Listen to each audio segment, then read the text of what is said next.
Alors, bonjour à tous. Je vous ai annoncé un cas pratique. Je vous invite donc à prendre le fascicule d'exercice du premier semestre que vous avez sur EPREL et d'aller au tout début du fascicule. Vous verrez un cas pratique qui commence avec la société française Eiffel a conclu un contrat de fourniture de services le 15 janvier 2011 avec la société danoise Copag. Le contrat ne comprend aucune clause précisant le droit applicable. Or, alors même que la société française Eiffel a reçu et encaissé le paiement de la société danoise Copag, elle n'a jamais livré les services commandés. La société danoise Copag vous consulte, blablabla. Donc je vous laisse prendre connaissance du cas pratique.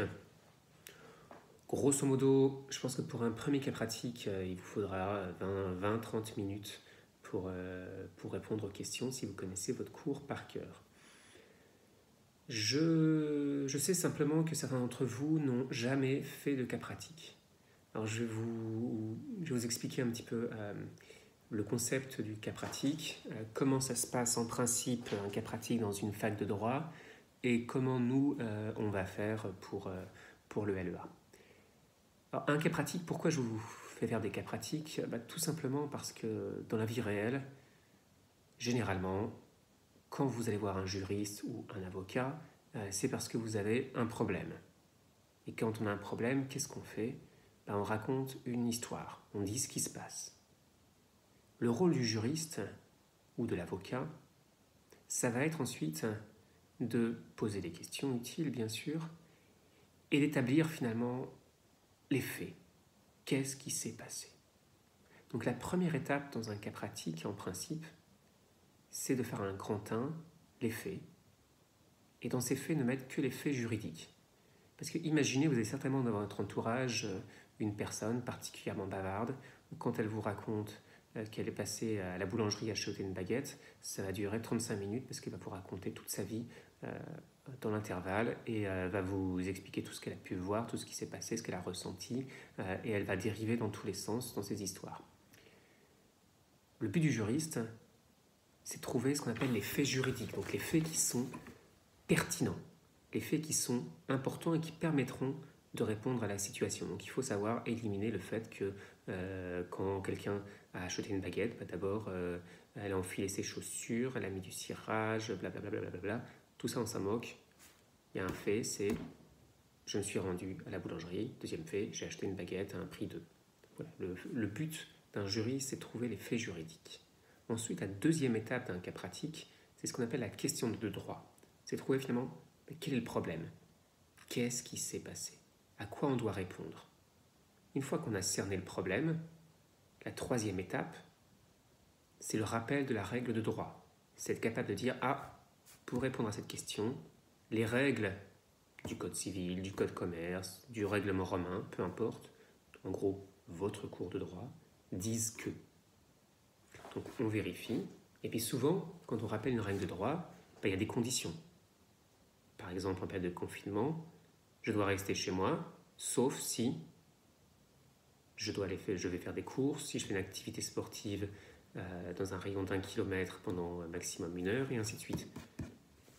Et donc le but, si vous voulez sortir, c'est de vérifier que les faits correspondent bien aux conditions.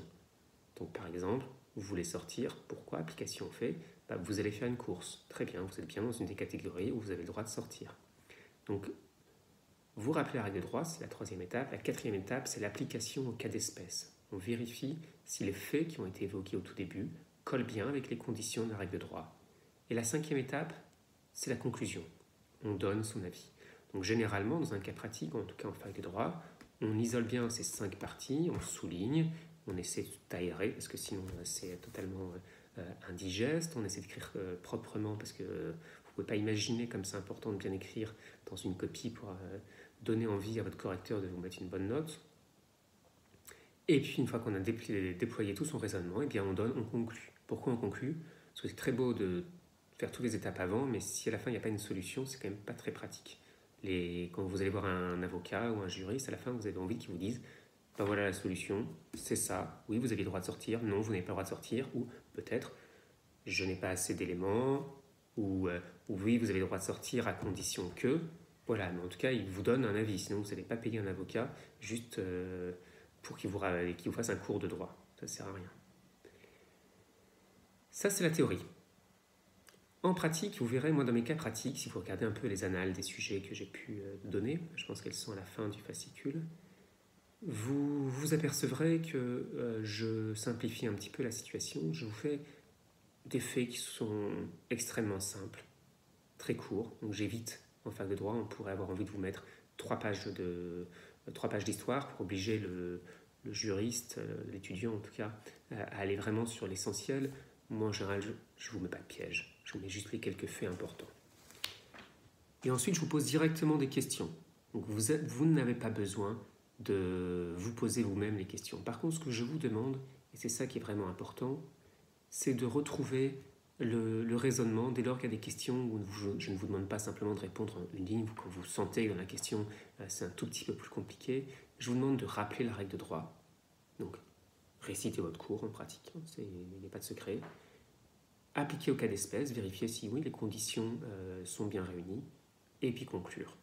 C'est ce qu'on appelle le syllogisme judiciaire. Donc je vous invite à faire ce cas pratique sur Eiffel-Copag. Bon, moi évidemment, je ne suis pas...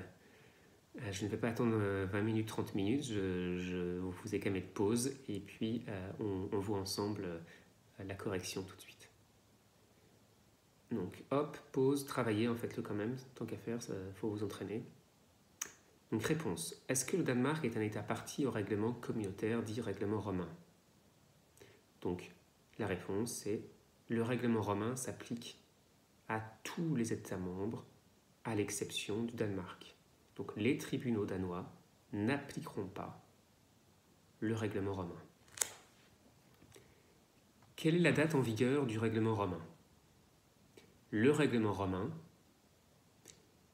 est entré en vigueur le 17 décembre 2009.